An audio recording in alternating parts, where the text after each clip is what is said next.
হুজুরকে বুঝায় না। আর কি বলেন আপনারা, গত কাজ আমরা হুজুরের ওয়াজ শুনছি, মনোযোগ যেন নষ্ট না হয়, যেন যত থুতু দেওয়া যায়। ইন্না লিল্লাহি ওয়া ইন্না ইলাইহি। নামাজে মনোযোগ আনার জন্য আল্লাহ রাসূল আরো কিছু আমল শিখিয়েছে। মনোযোগ নামাজে নষ্ট হয় না। এক লোক বাজারের কেন্দ্রীয় মসজিদে এশার নামাজে ঢুকেছে। কোন নামাজে? হুজুর ওই দিন সালাম ফিরে বলতেছেন, সম্মানিত মুসল্লিবৃন্দ, আবার আমি তো বড় মুশকিলে পড়ে গিয়েছি।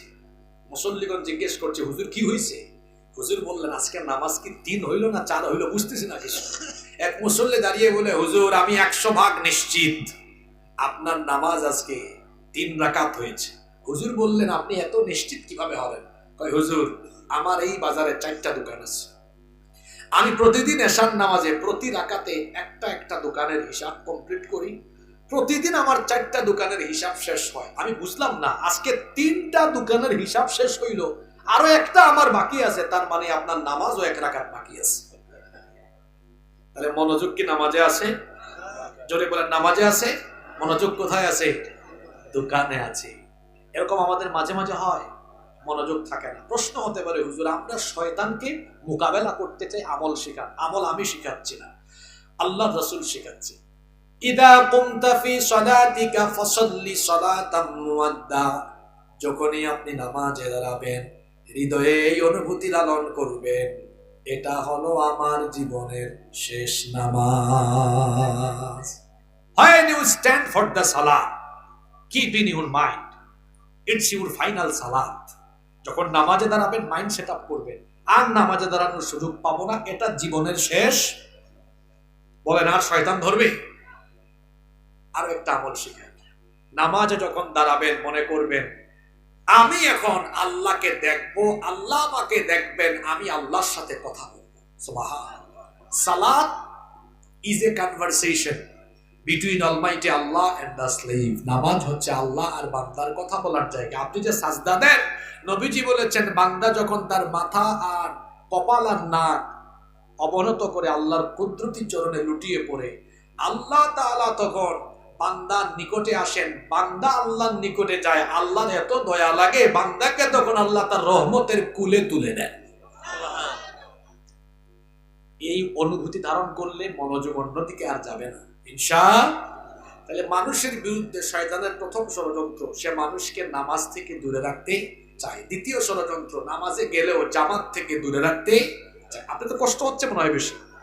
নাম্বার 3, মানুষের বিরুদ্ধে শয়তানের 3 নম্বর ষড়যন্ত্র হলো মানুষে ফিতনা লাগানো। কি লাগানো? ফিতনা মানে বুঝেন তো, বিশৃঙ্খলা, কলহ, বিবাদ, ঝগড়া। আমাদের এই গ্রামে তো কোনো ঝগড়া বিবাদ নাই, হ্যাঁ? আল্লাহর নবী বলেছেন, শয়তানের কাজ হলো মানুষে ঝগড়া লাগানো। চুগলখোর প্রত্যেক গ্রামে আছে, গীবতখোর প্রত্যেক গ্রামে আছে। যারা মানুষের গীবত করে, যারা চুগলখুরি করে, একজনের কথা আরেকজনের কাছে লাগায়া ব্যক্তিতে ভেজাল লাগায়, এরা হলো আল্লাহর জমিনে শয়তানের খলিফা। এরা কার খলিফা? তবে শয়তান একটা ফিতনায় বড় মজা পায়। সেটা কি? সেটা হলো হাজবেন্ড ওয়াইফের ফিতনায় শয়তান খুব মজা পায়। শুনতেছেন আপনারা? আসেন হাদিসটা শোনাই। এই হাদিসের বর্ণনাকারী সাহাবী জাবির বিন আব্দুল্লাহ রাদিয়াল্লাহু আনহু। মুসলিম শরীফের হাদিস। আল্লাহর নবী বলেছেন, ইন্না ইবলিসা ইয়াদাউ আরশাহু আলাল মা। ইবলিস পানির উপরে তার সিংহাসন স্থাপন করেছে। সুম্মা ইয়াবাথু সারায়াহু। এরপর ইবলিস তার প্রতিনিধি দল পাঠায়, ইবলিস তার বাহিনী বিভিন্ন দিকে পাঠায়। ফাআদনাহুম মিনহু মানজিলাতান আ'যামুহুম ফিতনাতান ইয়াজিউ আহাদুকুম ফায়াকুল ফাআলতু কাযা ওয়া কাযা। আল্লাহর নবী বলেছেন, ইবলিস যে বাহিনী পাঠায়, এই বাহিনীর মধ্য থেকে তার মর্যাদা ইবলিসের কাছে বেশি, যে ফিতনা লাগাতে পারে সবচাইতে বেশি। ইবলিস বৈঠক করে, বৈঠকে সবাইকে ডাকার পরে বলো, আমার প্রতিনিধি, আমার বাহিনী, তোমরা কোথায় কোথায় কোন ফিতনা লাগিয়েছো? একজন এসে বলে, লিডার, ফাআলতু কাদা ওয়া কাদা, আমি এটা করেছি, আমি আব্দুর রহিমকে নামাজ থেকে দূরে রেখেছি। আরেকজন কয়, লিডার, আমি অমুককে মদ খাওয়াইছি, আমি অমুককে জুয়া খেলাইছি। ইবলিস এগুলা শোনার পরে বলে, মা সানাআতা শাইআ, তুই কিচ্ছু করস না, এটা উল্লেখযোগ্য কিছুই না আমার দরবারে। এক শয়তান এসে বলে, লিডার আমার কাছে গরম খবর আছে। কি আছে রে? সে বলে, মা তারাকতুহু হাত্তা ফাররাকতু বাইনাহু ওয়া বাইনা ইমরাআতিহি, আমি একজনকে ধরছিলাম, তারে আর তার বউরে, দুইজনের মধ্যে ঝগড়া লাগাইয়া সংসারে আগুন লাগাই নাই যতক্ষণ, আমি সারি নাই ততক্ষণ। ইবলিস তখন কয়, ফায়াদনিহি মিনহু ওয়া ইয়াকুলু নি'মা আনতা, তুই আমার যোগ্য মুরিদ, তুই আমার। কথাটা কি বলছো দেখেন, ওয়া ইয়াকুলু, সে বলে, নি'মা আনতা, যারা আরবি বুঝেন তারা জানেন, নি'মা আনতা, তুই কতই না চমৎকার কাজ করেছিস। ইন্না লিল্লাহি ওয়া ইন্না ইলাইহি। ফায়ুদনিহি, কয় তুই এত দূরে কেন, আয় আমরা কুলাকুলি করি। নাউযু বিল্লাহি মিন যালিক। এই হাদিস কি বার্তা দিল? স্বামী স্ত্রী ঝগড়া করলে কে খুশি? জোরে বলেন, কে খুশি? এখানে বহু ভাইয়েরা আছেন, বউয়ের সাথে দাসীর মতো আচরণ করেন। খবরদার, স্ত্রীকে সুন্দর নামে ডাকবেন। মনে করেন আপনার স্ত্রীর নাম হলো আয়েশা, আপনি খালি আয়েশা ডাকবেন না, মাঝে মাঝে ডাকবেন আদর করে। আমি শিখাই দিলাম না, এখানে বাচ্চারাও আছে, যতটা রোমান্টিক মুডে, যতটা রোমান্টিক নামে ডাকা যায় সেরকম ডাকবেন। কারণ আমার নবী বিবিদেরকে এইরকম ডাকতেন। আম্মাজান আয়েশা রাদিয়াল্লাহু আনহাকে আয়েশা না ডেকে মাঝে মাঝে ডাকতেন হুমায়রা। হুমায়রা অর্থ কি জানেন? নবীজির ভাষা তো আরবি, বাংলা হইলে তিনি বাংলায় বলতেন, কই গো আমার লাল টুকটুকি বউটা, ওইটার আরবি হলো কি? কথা বলছেন না কেন? বউকে কোনোদিন ডাকছেন এরকম? ডাকে কিরকম জানেন? এই আবুলের মা। আসলেন কেন? এটাই তো বাস্তবতা, ঠিক কি না? আবুলের মা না বলে বলেন, কই গো আমার প্রিয়তমা। তা বইলা দেখেন না, আসার সময় আইসাই আপনারে বলবে, প্রিয়তম স্বামী কি লাগবে বলেন না, লাগবেও বলা লাগবে না, কত কিছু রেডি করে রাখবে। আর আমি তো সব সময় বলি, যে ব্যক্তি বউর সাথে খারাপ আচরণ করে এর স্বাস্থ্য খারাপ হবে। আর বউকে যারা ভালোবাসে তাদের চেহারা সুরত ভালো থাকবে। বুঝতে পেরেছেন? বউ টেক কেয়ার করবে। বিবির সাথে খারাপ আচরণ করবেন না, শয়তান খুশি হয়ে যাবে। আর মনে রাখবেন, শয়তান সবচেয়ে বেশি তার ওই সৈন্যকে পছন্দ করে যে সৈন্য হাজবেন্ড ওয়াইফের মধ্যে ভেজাল লাগায়। আমার বোনদেরকে বলবো, খালি আপনাদের কথা বলবো না, অনেক বোনেরা আছেন, স্বামী বাড়িতে আসলে এমন এমন কথা কয়, স্বামীর কানের কাছে গিয়ে এমন এমন কথা বলে, মেজাজ ঠিক থাকে না, সারাদিন ঘরের বাহিরে থাকে। আসার পরে কোথায় একটু খেদমত করবে, কোথায় একটু তাকে টেক কেয়ার করবে না, এটা না করে আসলেই বলবে তোমার বাড়িতে এটা হয়েছে ওইটা হয়েছে, যন্ত্রণার কথা শোনাবে।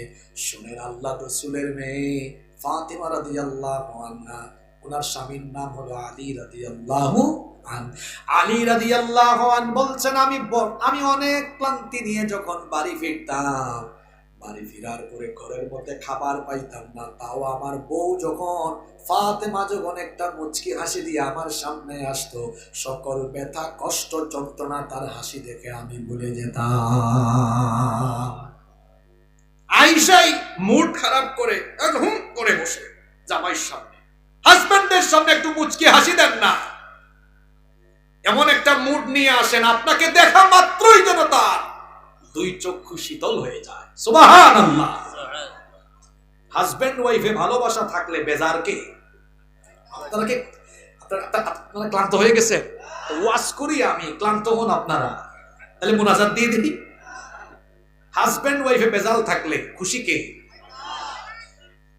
আল্লাহ তাআলা কোরআনে বলেছেন, ওয়াশিরুহুন্না বিল মা'রুফ, তোমার বিবির সাথে ভালো আচরণ করো, সৎ ব্যবহার করো, সুন্দর নামে ডাকবেন, শিখাইয়া দিলাম।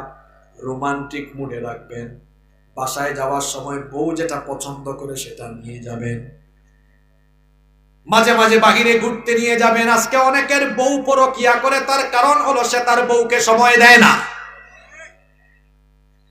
বিবির সাথে ভালো আচরণ করে একটা মহব্বতের সম্পর্ক, একটা সুন্দর ভালোবাসার সম্পর্ক তৈরি করেন। কারণ আপনাদের দুজনের ভালোবাসার সম্পর্কের কারণে ঘরের মধ্যে যিনি রহমত বাড়িয়ে দিবেন তিনি কি? যে ঘরে হাজবেন্ড ওয়াইফের সমস্যা আছে, এই ঘরে টাকা পয়সা থাকলেও শান্তি থাকবে না। আর যে ঘরে হাজবেন্ড ওয়াইফে ভালোবাসা আছে, সেই ঘরে টাকা পয়সা না থাকলেও সুখ শান্তির কমতি থাকবে না। তাইলে শয়তানের 3 নম্বর ষড়যন্ত্র হাজবেন্ড ওয়াইফে এবং মানুষে মানুষে কি লাগানো? ফিতনা লাগানো। আল্লাহ আমাদেরকে ফিতনা থেকে হেফাজত করে। আমি যা বলেছিলাম তাই হবে। আপনাদেরকে 45 বলছিলাম না, আমার কিন্তু আরো 15 আর 4 19 মিনিট বাকি আছে, এরপরে মোনাজাত হবে। আপনারা কি উঠে যাবেন নাকি?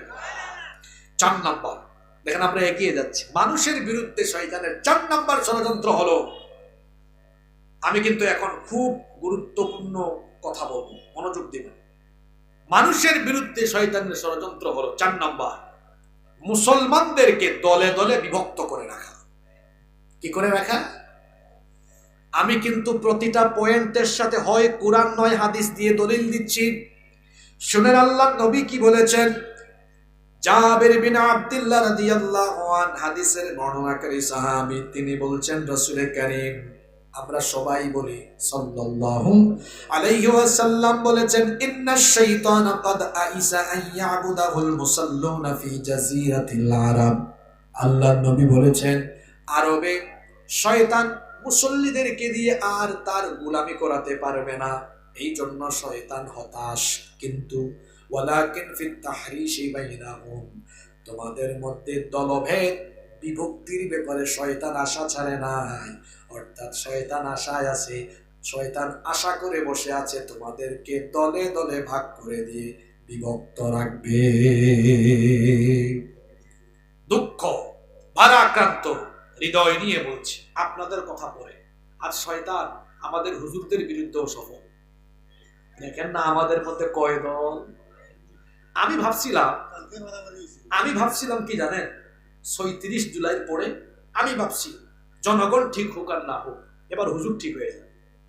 হেই বাপরে বাপ, যে কারবার দেখতেছি এখন আমি বলতে বাধ্য হচ্ছি, পাল্লায় ব্যাং রাখা যেমন কঠিন, হুজুরদেরকে এক টেবিলে বসানো এরকম কঠিন। বাংলাদেশে হিংসা কার ভিতরে বেশি জানেন? হুজুরদের ভিতরে। আমি স্কুলের ছাত্র ছিলাম, আপনাদেরকে এটা বলছিলাম কিনা জানি না, বলছিলাম না? আমি স্কুলের ছাত্র। আমার বাবা আমাকে, আমার 14 গোষ্ঠীতে কোনো আলেম নাই, ইউনিভার্সিটি পড়ুয়া, জেনারেল ব্যাকগ্রাউন্ডের সব। আমার বাবা আমাকে স্কুল থেকে ধরে মাদ্রাসায় নিয়ে আসছে।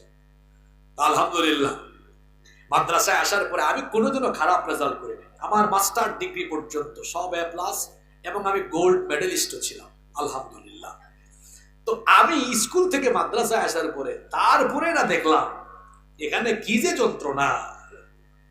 হুজুরে হুজুরে এত দ্বন্দ্ব। আওয়ামী লীগ আর বিএনপি দুইজন দুই দল করলেও চুপি চুপি দেখা হইলে একজন আরেকজনের সাথে হাত মিলে যাওয়ার তো যাবে, কিন্তু এক হুজুর আরেক হুজুরের সাথে, আপনাদেরকে কি বলতাম, মাহফিলের মঞ্চে 2 ঘরানার হুজুর হইলে এই জন্য একজনের বক্তব্য শেষ, ওইদিকে হুজুর আসছে, তাকায় না।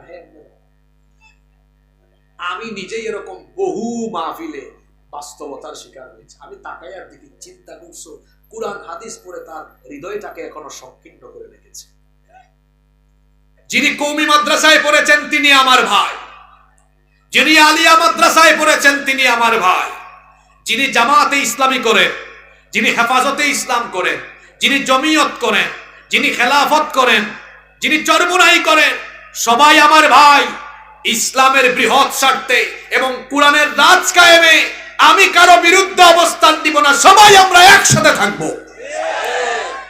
কিন্তু না, এক হইতে পারে না। আমিও বলে দিয়েছি আগামীতে আরো শক্ত মাইর খাবে, শক্ত মাইর খাবে।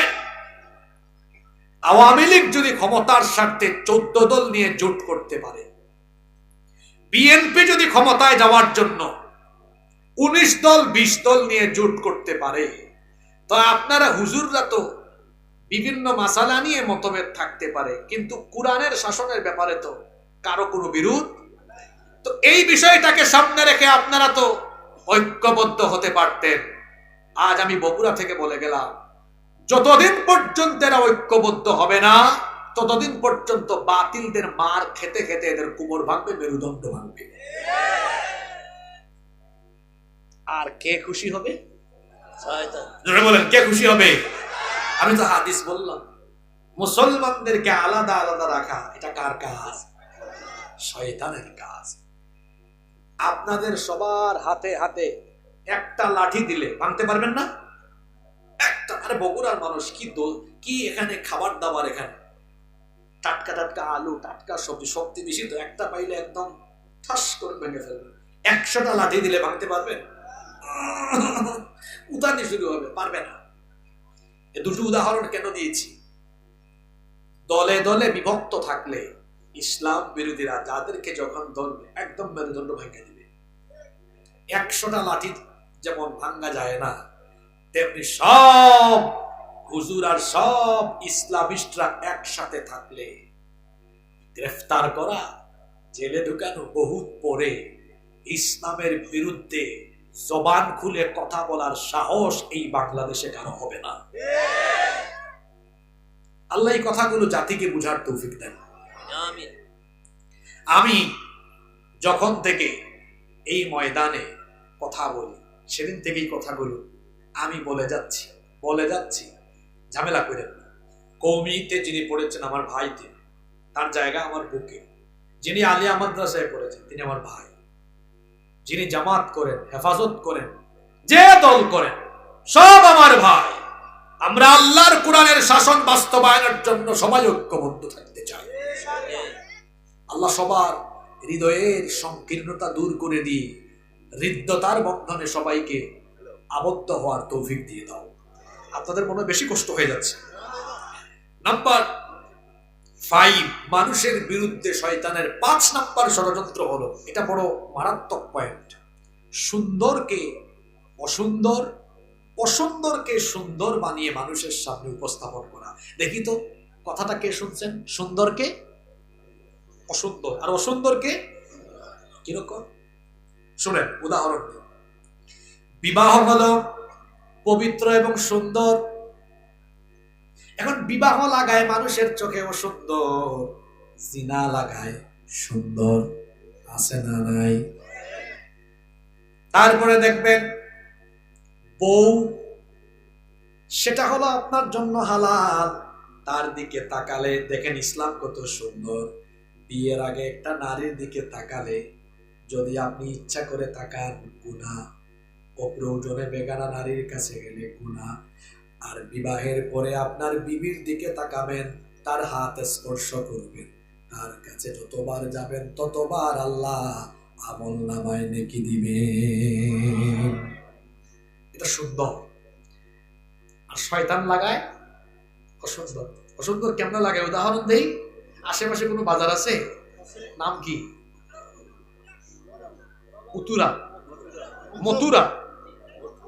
মথুরাপুর। মাখরাজ ঠিক আছে আমার? মথুরাপুর। আচ্ছা, এক ভাই এই গ্রামে বাড়ি, খাদুলি, তো বাজারে কাপড়ের দোকান, বউ ভালো, দুপুরবেলা ফোন দিয়েছে, কি গো খেয়েছো?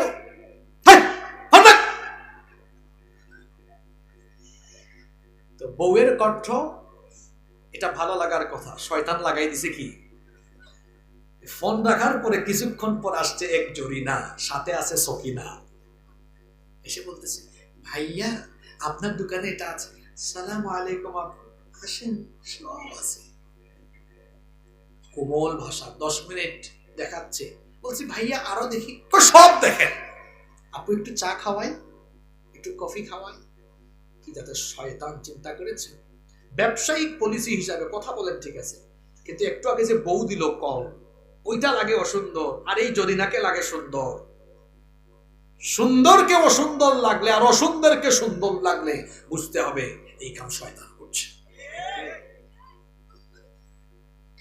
আল্লাহ তাআলা কোরআনে কারিমে কি বলছেন শুনেন, সূরা নিসা 118 নম্বর আয়াত, লা'নাতুল্লাহ ওয়া ক্বালা লা'আত্তাখিযান্না মিন ইবাদিকা নাসীবাম মাফরুদা। আল্লাহ বলছেন শয়তানের উপর আমার লানত। সে ওয়াদা করেছে, হে আল্লাহ আমি তোমার বান্দাদের কিছু অংশকে পথভ্রষ্ট করব। ওয়ালা উদিল্লান্নাহুম ওয়ালা উমাত্তিয়ান্নাহুম ওয়ালা আমুরান্নাহুম ফালইউবাত্তিকুন্না আযানাল আনআমি ওয়ালা আমুরান্নাহুম ফালইউগাইয়িরনা খালকাল্লাহ। শয়তান বলেছে আমি অবশ্যই তাদেরকে পথভ্রষ্ট করব, আমি তাদেরকে ধোঁকা দিব, মিথ্যা আশ্বাস দিয়ে দিয়ে আমি তাদের এমন ভাবে ধোঁকা দিব, ধোঁকা দিয়ে দিয়ে আমি তোমার সৃষ্টি পরিবর্তন করে দিব। তোমার সৃষ্টি কি করে দিব? শয়তান এটাতে সফল। চোখের উপরে কি আছে বলেন না, কি আছে?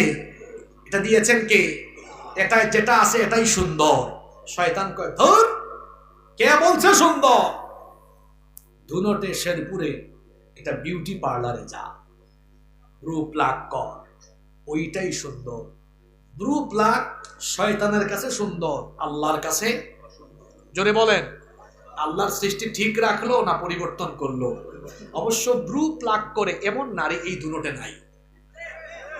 মহিলা প্যান্ডেলেও থাকতে পারে, এখন গিয়া দেখেন হেরা একজন আরেকজনের দিকে তাকায় দেখে। এটা কার কাজ?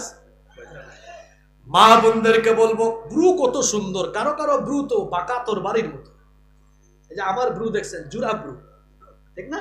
কারো কারো কারো ব্রু দেখবেন একদম ওই যে তোর বাড়ি যেমন বাঁকা, একদম বাঁকা বাঁকা থাকে। যেটা আছে এটাই সুন্দর, কাইচ্চা কুট্টা সাইচ্চা মাচ্চা একেবারে। ওই যে নোয়াখালীরা বলে হুজুর সাইচ চালছে, কি করে ফেলেছে।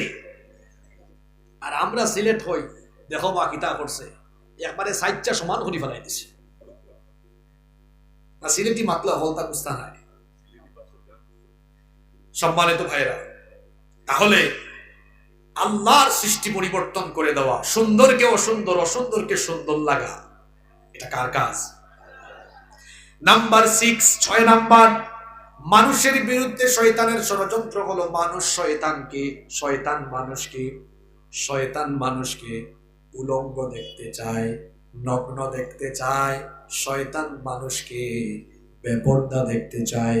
আল্লাহ তাআলা সূরা আরাফের 26 নম্বর আয়াতে বলছেন, ইয়া বনি আদম ক্বাদ আনজালনা আলাইকুম লিবাসান ইউওয়ারি সাওআতিকুম ওয়ারিশা।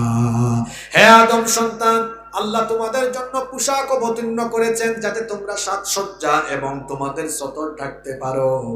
খবরদার, আল্লাহ যে নীতিমালা দিয়েছেন এই নীতিমালার বাইরে গিয়ে তোমরা যেন শয়তানের ধোঁকায় না পড়ো। কারণ ইয়া বনি আদম লা ইফতিনান্নাকুমুশ শাইতানু কামা আখরাজা আবাওয়াইকুম মিনাল জান্নাহ। সাবধান, শয়তান তোমাদের পিতামাতাকে যেমন ফিতনায় ফেলে জাহান্নাম থেকে বের করেছিল, তোমাদেরকেও যেন সেভাবে ফিতনায় না ফেলে। আমাদের বাপ মা দুজনকে শয়তান কিভাবে ফিতনায় ফেলেছিল? আল্লাহ বলেছিলেন, আদম আর হাওয়া তোমরা স্বামী স্ত্রী হয়ে জান্নাতে থাকো, কিন্তু ওই গাছের কাছে যেও না, যদি যাও জালেম হয়ে যাবে। ইবলিস এসে বলল, আল্লাহ কেন নিষেধ করেছেন জানো নাকি? যদি তোমরা ওই গাছের কাছে যাও তাহলে তোমরা জান্নাতে চিরস্থায়ী হয়ে যাবা। ইবলিস ধোঁকা দিয়ে ওই গাছের কাছে যখন নিয়ে গেল, তখন তাদের দুইজনের শরীর থেকে কাপড় খুলে পড়ে গেল। ইবলিস তাদের দুজনকে দুজনের লজ্জাস্থান দেখিয়ে দিল। তখন তারা জান্নাতের গাছের পাতা দিয়ে লজ্জাস্থান ঢাকা আরম্ভ করলেন। আল্লাহ বললেন, কি ব্যাপার, তোমাদেরকে কি ওই গাছের কাছে যেতে নিষেধ করি নাই? এই ঘটনাটা এই জন্য শোনালাম, শয়তান আমাদেরকে কাপড় পরিহিত অবস্থায় দেখতে চায় না উলঙ্গ দেখতে চায়। ইউরোপ আমেরিকায় শয়তান সফল, একদম উলঙ্গ করে ছেড়ে দিয়েছে সবাইকে। এখন সেই পশ্চিমা আর ভারতীয় সংস্কৃতি আমার দেশে প্রবেশ করছে। আজ নারী কাপড় শর্ট করতে করতে হায় হায় হায়, কোন দিন যে একেবারে শর্ট করে ফেলে আমরা বড় দুশ্চিন্তায় আছি। আর পুরুষের অবস্থা, এত পর্দা করতেছে, লুঙ্গি পায়জামা প্যান্ট একদম ক্যাটস জুতার নিচে নামায় দিয়েছে। আমি এরকম একজনকে পায়া বললাম, ভাই আপনাকে কি এলাকার মানুষ এই এলাকার ঝাড়ুদারের দায়িত্ব দিয়েছে? তাই হুজুর আপনি ফাইজলামি করেন? না না না না, ফাইজলামি করবো কেন? আপনি তাকায় দেখেন, আপনি যখন হাঁটেন আপনার লুঙ্গি একদম সব ময়লা সাফ করে। ওই ব্যক্তির দিকে কিয়ামতের দিন আল্লাহ তাকাবেন না, তার সঙ্গে আল্লাহ কথা বলবেন না। তাকে আল্লাহ পবিত্র করবেন না, এমনকি তাকে আল্লাহ জাহান্নাম থেকেও মুক্তি দিবেন না। সাহাবীরা বললেন, নবী গো, সেই ব্যক্তি কোন ব্যক্তি? নবীজি বললেন, যে ব্যক্তি টাকনোর নিচে কাপড় ঝুলাইয়া হাঁটে। খবরদার, টাকনোর নিচে কাপড় পরিধান। অনেক যুবকেরা আছে হাফ প্যান্ট পরে রাস্তায় ঘুরে। আমার ভাইয়েরা, বেলাস বেশরম হয়ে হাফ প্যান্ট পরে রাস্তায় ঘুরবেন না, বরং হাঁটুর নিচে কাপড় থাকা এটা পুরুষের সতর। আপনি ভদ্রভাবে শালীনভাবে চলাফেরা করবেন। মা বোনদেরকে বলবো, পাখি ড্রেস, এটা তো বহু আগের ড্রেস। এরপরে লেটেস্ট কি কি জানিয়ে আসছে, দেবদা কি বলে ভুলে গেলাম না, লেহেঙ্গা না, আমার এই মুহূর্তে নাম আসতেছে না মনে। পত্র পত্রিকা এগুলো দেখি, প্লাজো না রে ভাই, লেটেস্ট কিছু ড্রেস আসছে, এগুলা মহিলারা বলতে পারবে। কি কি ড্রেস আসছে, আরে বাপরে বাপ, হাত দেখা যায়, পেট দেখা যায়, পিঠ দেখা যায়। খবরদার আমার মা বোনেরা, বেপর্দা হয়ে ঘর থেকে বের হবেন না। আপনার এই সুন্দর চামড়া দিয়েছেন কে? আপনি কি জানেন এই চামড়ার জবান কিয়ামতে খুলে দিবেন কে? এটা আমার কথা নয়, শুনেন আল্লাহ কি বলছেন। আল্লাহ তাআলা বলছেন, শাহিদা আলাইহিম সামউহুম ওয়া আবসারুহুম ওয়া জুলুদুহুম বিমা কানু ইয়ামালুন। সেদিন মানুষের চোখ সাক্ষী দিবে, আল্লাহ এই বান্দা এই বান্দি চক্ষু দিয়ে আজে বাজে জিনিস দেখেছে, কান দিয়ে এই বাজে জিনিস শুনেছে, চামড়া কথা বলবে, আল্লাহ তোমার এই বান্দি তার এই চামড়া পর পুরুষকে দেখিয়েছে। তখন তারা বলবে, কোরআনের আয়াত, ওয়াকালু লিজুলুদিহিম, তারা চামড়াকে জিজ্ঞেস করবে, লিমা শাহিদতুম আলাইনা, তুমি কেন আমার বিরুদ্ধে কথা বলো? শীতের দিনে আমি তোমাকে কত লোশন লাগালাম, ওয়াটার গ্লিসারিন মাখলাম, গোসলের সময় শাওয়ার জেল ব্যবহার করলাম, এত যত্ন নিলাম, তুমি কেন আমার বিরুদ্ধে কথা বলো? চামড়া তখন রিপ্লাই করবে, আনতাকানাল্লাহুল্লাযী আনতাকা কুল্লা শাই, সেই বাক শক্তিদাতা আল্লাহ আজ আমার জবান খুলে দিয়েছেন, যাতে দুনিয়ায় তোমার সকল আকাম কুকাম যা করেছ সব যেন আমি আল্লাহর কাছে আজকে বলে দিতে পারি। আটা ময়দা মাখে, আশকারা মাস্কারা হাবিজাবি কি কি জানি মাখে, মাইকা বের হয়। আর যুবকদেরকে বলছি, তোমরাও আটা ময়দা দেখা পাগল হয়ে যাও, জেনুইনও বুঝো না, ফেসবুকে দেখে পাগল হয়ে যায়। ইউটিউবে ফেসবুকে অনেক মানুষকে দেখতে অনেক সুন্দর লাগে, বাস্তবে আসলে বোঝা যায়। আছে না এরকম?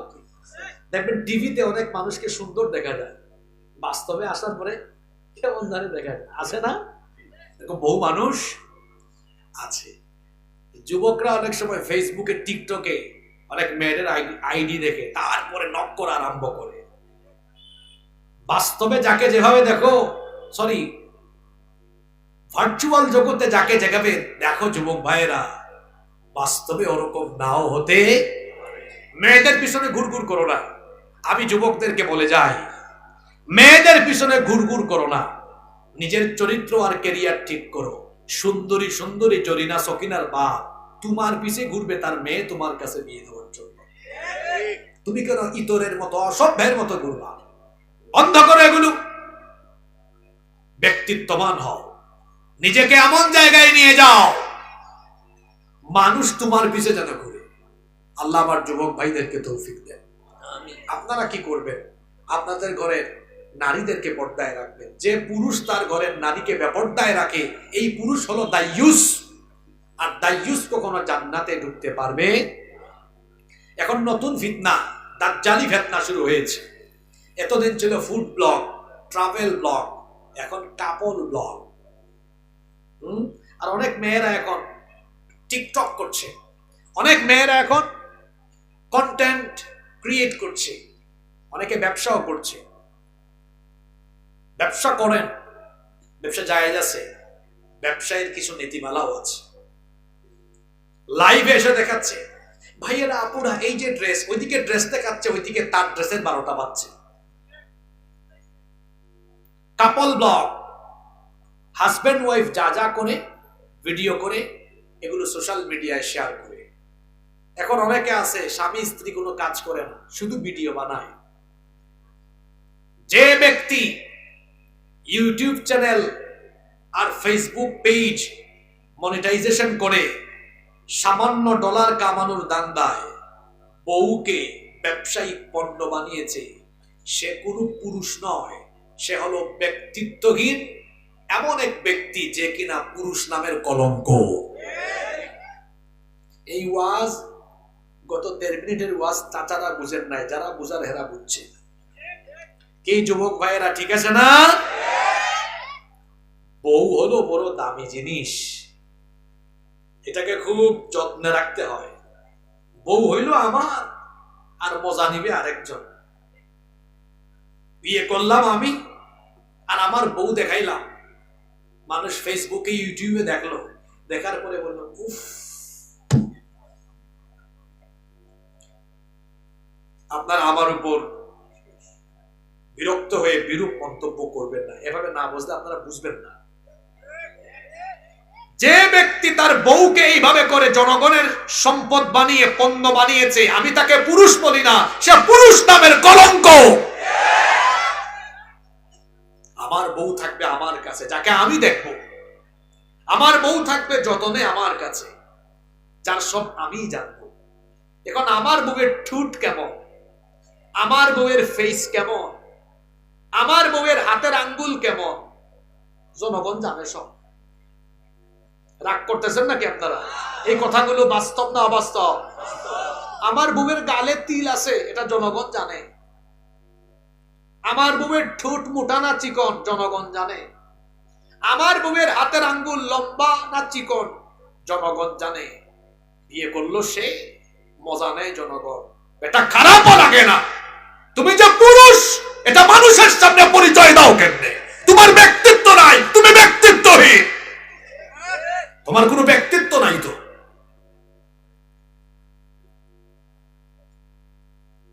কি রকম এক ফিতনাজনক পরিবেশে আমরা পড়লাম। এখানে অবিবাহিত প্রত্যেকটি ছেলে সিদ্ধান্ত নাও, তোমার বউ মূল্যবান সম্পদ থাকবে তোমার কাছে, বউকে তোমার কাছে, শুধু তোমার কাছেই থাকবে, জনগণের কাছে যেন না যায়। আমার বউ বের হবে, পর্দা করে বের হবে। জামাই ঠিক থাকলে বুঝি, বউ আবার পর্দা করে না, বউয়ের ঘরের বউ। আমি যদি বলি তুমি পর্দা না করে বের হতে পারবা না, ওর ক্ষমতা আছে বের হওয়ার? তো হুজুরদের বউরা বেপর্দা হয়ে বের হয় না কেন? ও পারবে? আর গিয়ে দেখেন হুজুরদের বউরা বহুত আরামে আছে। আপনি ইসলাম মানবেন, সংসারে শান্তি থাকবে। এখানে যত পুরুষ মানুষ এসেছেন, আপনার ঘরের স্ত্রী, আপনার মেয়ে, আপনার বোন, আপনার মা, সবাইকে পর্দা করাবেন তো? বেপর্দা থাকলে খুশি কে? আমরা শয়তানকে খুশি করবো না ইনশাআল্লাহ। আমরা শেষের দিকে চলে আসতেছি। নাম্বার 7, মানুষের বিরুদ্ধে শয়তানের 7 নাম্বার ষড়যন্ত্র হলো মানুষকে মদ আর জুয়ায় আসক্ত করা। আল্লাহ তাআলা কি বলছেন শুনেন, সূরা মাইদার 91 নাম্বার আয়াত, ইন্নামা ইউরিদুশ শাইতানু আন ইউকিআ বাইনাকুমুল আদাওয়াতা ওয়াল বাগদা ফিল খামরি ওয়াল মাইসির। নিশ্চয়ই শয়তান চায় মাদক এবং জুয়ার মাধ্যমে তোমাদের মধ্যে বিদ্বেষ ঘটাতে। ইন্নামাল খামরু ওয়াল মাইসির ওয়াল আনসাবু ওয়াল আজলামু রিজসুম মিন আমালিশ শাইতান। আল্লাহ বলেছেন মাদক, জুয়া, ভাস্কর্য প্রতিমা, ভাগ্য নির্ণায়ক তীর, এগুলো সব শয়তানি কাজ। আর মাদকাসক্ত লোকেরা দেখবেন সমাজের মধ্যে বিশৃঙ্খলা ঘটায়। দেখবেন যারা মাদকাসক্ত তারা বউ পিটায়। ওর কাছে যখন মাদক সেবনের টাকা থাকে না, বাসায় বাড়িতে গিয়ে তার বউকে বলে তুই তোর বাপের বাড়ি যা, গিয়ে আমার জন্য টাকা নিয়ে আয়। না গেলে বউয়ের গায়ে হাত উঠায়।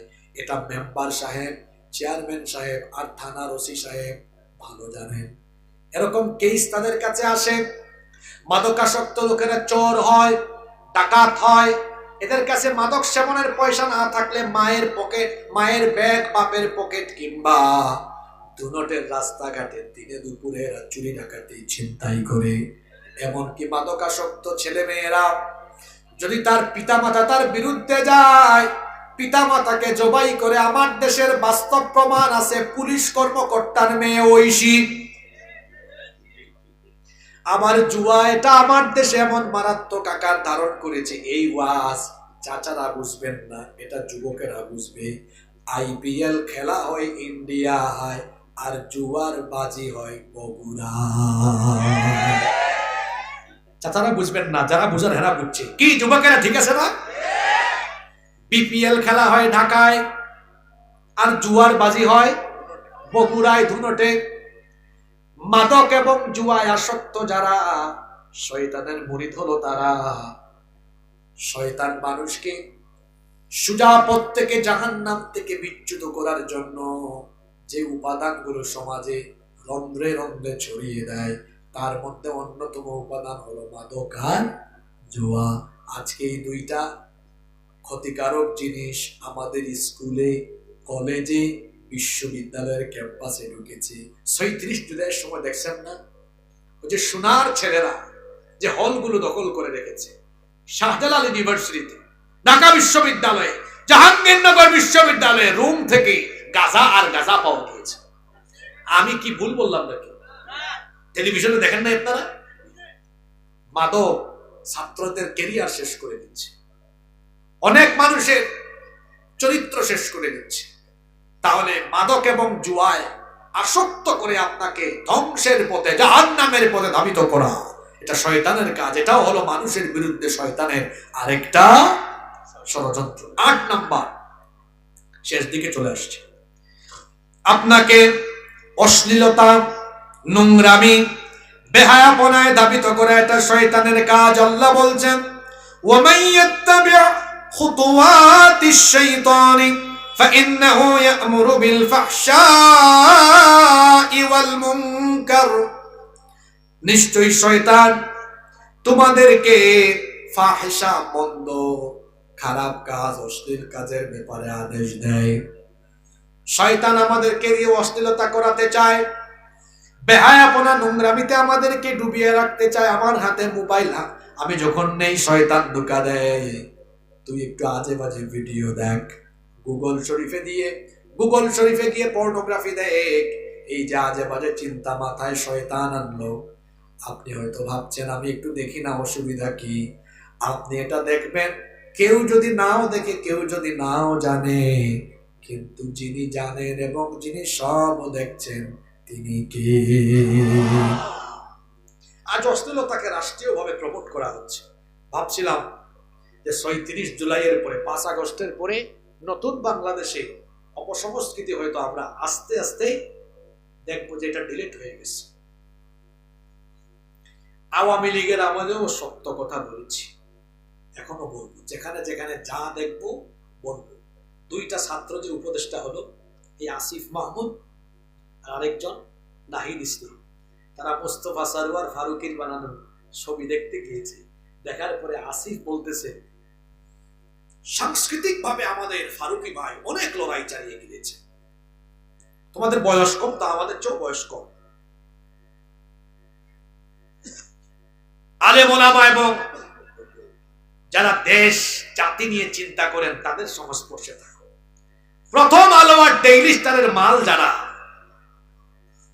এদেরকে বাংলাদেশে রাষ্ট্র পরিচালনায় দায়িত্ব দিয়ে বাংলাদেশে যদি আবার ভারতীয় এজেন্ডা বাস্তবায়নে কোন ধরনের অপচেষ্টা করা হয়, বরদাস্ত করবে না দেশের 20 কোটি মানুষ।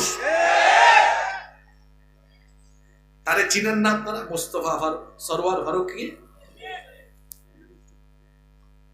আমি আর বেশি কিছু বললাম। আমি আশা করব আসিফ, নাহিদ দুইজনেই বিষয়টা বুঝবে, এবং আরো যারা আছেন। আমরা বারবার বলে আসতেছি, এত রক্ত, এত শাহাদাতের বিনিময়ে যে নতুন বাংলাদেশ আমরা পেয়েছি, স্বাধীনতা অর্জনের চেয়ে স্বাধীনতা রক্ষা করা অনেক কঠিন। আপনারা অনেকে ভাবছেন দেশ স্বাধীন হয়ে গিয়েছে, কে বলেছে? বহু বিপদ আছে এখন। এটাকে মোকাবেলার জন্য জাতীয় ঐক্য এবং সবাইকে শক্তিশালী ভাবে সচেতন থাকা, ঐক্যবদ্ধ থাকার কোনো বিকল্প। অশ্লীলতাকে আর আমরা রাষ্ট্রীয়ভাবে প্রমোট করতে দিব। আপনারা দেখেছেন গত 15 বছর এই মাহফিলে আমি এবছর 3 বছর এসেছি, এসে শুনছি, আমি 2 বার এসেছি, আয়োজক কমিটির অনেকে আমার এই স্টেজে তুলে দিয়ে চলে গিয়েছে, হুজুর মামলা আছে, আমি তাদের নাম বললাম, চলে গিয়েছে। 15 বছর কুরআনের মাহফিল করতে দেওয়া হয় নাই, জায়গায় জায়গায় বন্ধ করে দেওয়া হয়েছে, কিন্তু জায়গায় জায়গায় নাচ গান কনসার্ট চালু করে দেওয়া হয়েছে। অপসংস্কৃতি দিয়ে বাংলাদেশকে যারা ধ্বংসের পথে নিয়ে যেতে চেয়েছিল তারা নিজেরা ধ্বংস হয়েছে। আমরা বলতে চাই, বাংলাদেশে কুরআনের মাহফিল সহ ইসলামিক প্রোগ্রাম এগুলো ছিল, আছে, থাকবে। আগামী দিনে বাংলাদেশে একটি সুস্থ সাংস্কৃতিক বিপ্লব হবে। তার পরিবর্তে অপসংস্কৃতি যদি আসে, সুস্থ সংস্কৃতির এই গণজোয়ারের সামনে স্রোতের মতো ভেসে গিয়ে এরা বঙ্গোপসাগরে নিক্ষেপ হবে। সম্মানিত ভাইয়েরা, 8 নাম্বার বলছিলাম, শয়তান আমাদেরকে দিয়ে অশ্লীলতা বেহায়াপনা করাতে চায়। আর এখন অশ্লীলতা বেহায়াপনা এটা যেতে যেতে কোথায় গিয়েছে দেখেন। আল্লাহ তাআলা হালাল করেছেন এমন বিষয়কে আপনার রাষ্ট্র এখন, সংবিধান এখন হারাম বানিয়েছে। আল্লাহ বানিয়েছেন হালাল, তারা করেছে হারাম। আল্লাহ করেছেন হারাম, তারা করেছেন হালাল। কথা বুঝেন না? একটু উদাহরণ দিই। আপনাদের এলাকার 17 বছরের মুন্না 15 বছরের মুন্নিকে বিয়ে করলে এটা আপনাদের দেশের সংবিধান অনুযায়ী ভালো কাজ না অপরাধ? কথা বলছেন না কেন আপনারা? এটা আপনাদের দেশের আইনের নাম হলো বাল্য বিবাহ। এখন বলেন, এটা কি আল্লাহর আইনে অপরাধ? জোরে বিষয়টা উল্টায় দেন তো।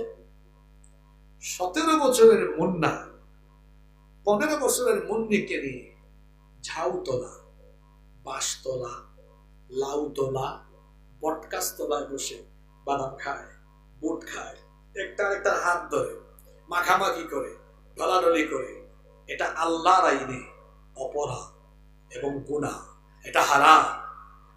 আপনাদের দেশের আইনে ওই ভাই দারুণ উত্তর, ফাটাফাটি উত্তর, কোন সমস্যা, ব্যাপারই না এটা। হাসিয়েন না, কি বুঝাই দিচ্ছি বুঝতেছেন আপনারা? আল্লাহ করলেন হালাল, তারা করলো হালাল।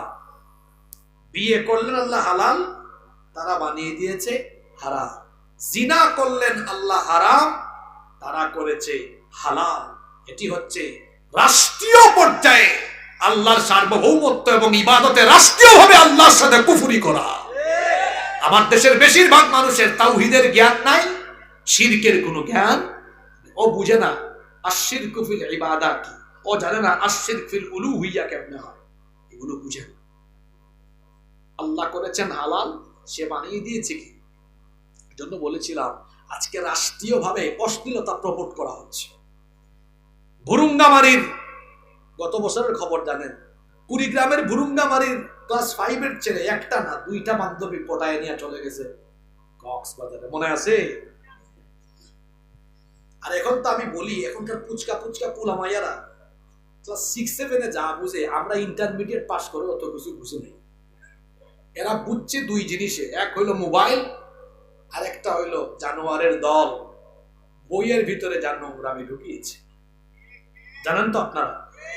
শরীফ শরীফা চলো বন্ধু হই, তারপরে আলুবাজি ডিমবাজি, এগুলো তো চলে গিয়েছে কতবার, আমি বলছি এগুলো। অপশিক্ষা আর অপসংস্কৃতি একটা জেনারেশনকে ধ্বংস করে দিতে পারে। আলহামদুলিল্লাহ, যারা এটা চেষ্টা করেছিল তারা ব্যর্থ হয়েছে, তারা এই দেশে থাকতে পারে না। মনে রাখতে হবে, এটা মুসলমানের দেশ, এখানে 90% লোক মুসলমান অথবা হিন্দু বৌদ্ধ খ্রিস্টান যারাই আছে। এই দেশে যদি কারো ধর্মের বিরুদ্ধে কোনো বিষয় চাপিয়ে দেওয়া হয়, এই স্বপ্ন এই দেশে কোনোদিন বাস্তবায়িত হতে দেওয়া হবে ইনশাআল্লাহ।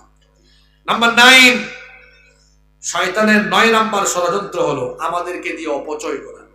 কি করানো? ইন্নাল মুবাযযিরিনা কানু ইখওয়ানাশ শায়াতিন, নিশ্চয় অপচয়কারী হলো শয়তানের ভাই। নাম্বার 10, 10 নাম্বার হলো মানুষের বিরুদ্ধে শয়তানের 10 নাম্বার ষড়যন্ত্র হলো, এই পয়েন্টটা গুরুত্বপূর্ণ। কথায় আছে শেষ ভালো যার সব ভালো।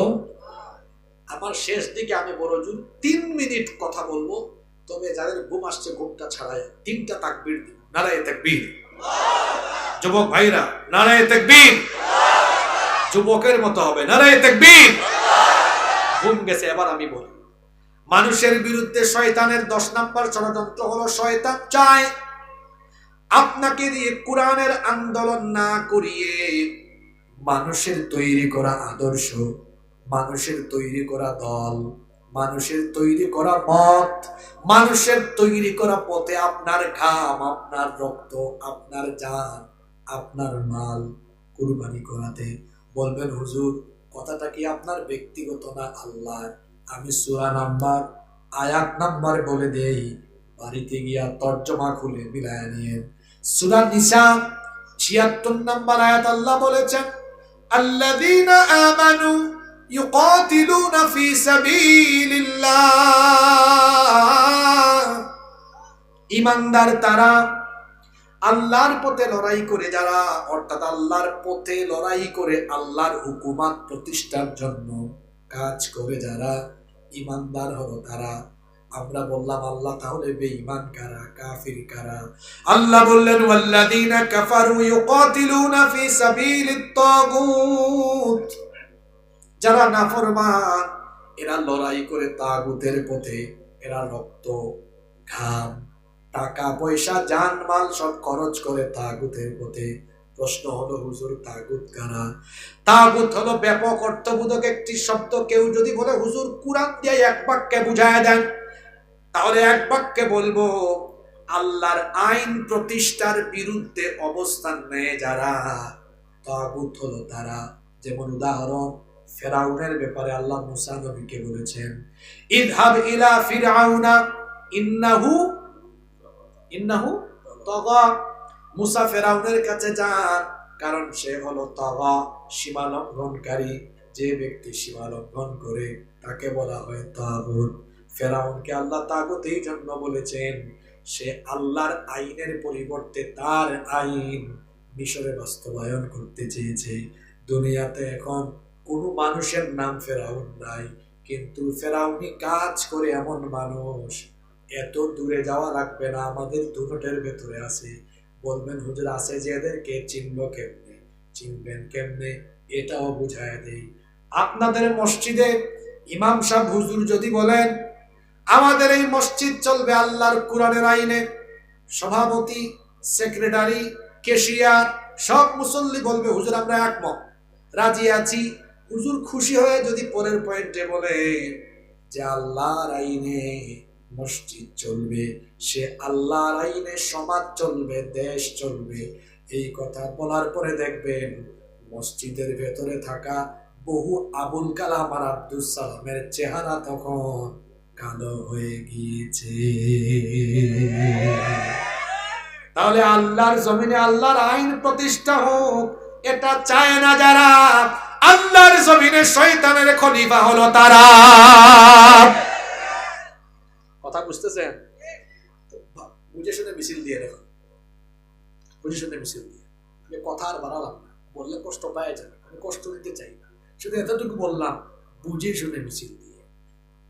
আল্লাহর আইন প্রতিষ্ঠার পরিবর্তে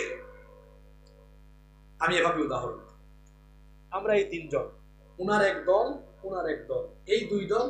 উনি আছেন উনার বাপ দাদার আদর্শ নিয়ে, উনি আছেন নতুন দল বানাইয়া নতুন আদর্শ দিয়া। আর আমি বললাম আমার কোনো নিজের আইন নাই, কোরআন আমার আদর্শ। যে ব্যক্তি কোরআনের আদর্শ বাদ দিয়ে অন্য গ্রুপের সাথে যুক্ত হবে, ফেরাউন আর নমরুদ, আবু জাহাল, আবু লাহাব, উতবা, সাইবারা, তারা যেভাবে যে পরিচয় পৃথিবী থেকে গিয়েছে, এরাও ঠিক একইভাবে এই পরিচয়ে পৃথিবী থেকে যাওয়া লাগবে।